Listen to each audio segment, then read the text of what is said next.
3 വയസ്സുകാരി കല്യാണിയുടെ കൊലപാതകത്തിൽ അന്വേഷണം ഊർജിതമാക്കി പോലീസ്. കേസിൽ കുഞ്ഞിന്റെ അച്ഛന്റെ ബന്ധുക്കളുടെ മൊഴി രേഖപ്പെടുത്തി. അതേസമയം അമ്മ സന്ധ്യയെ കസ്റ്റഡിയിൽ വാങ്ങും. നിലവിൽ സന്ധ്യ 14 ദിവസത്തെ റിമാൻഡിൽ തുടരുകയാണ്. തിങ്കളാഴ്ചയാണ് നാടിനെ നടുക്കിയ കൊലപാതകം നടന്നത്.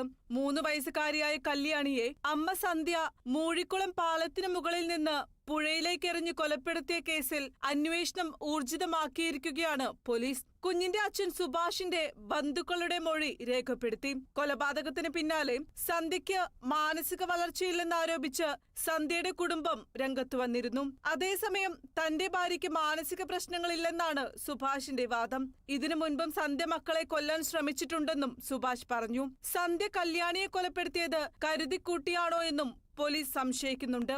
സന്ധ്യയെ കസ്റ്റഡിയിൽ വാങ്ങി വിശദമായി ചോദ്യം ചെയ്യാനാണ് പോലീസ് നീക്കം. നിലവിൽ സന്ധ്യ 14 ദിവസത്തെ റിമാൻഡിൽ തുടരുകയാണ്. Kerala vision news, Kochi.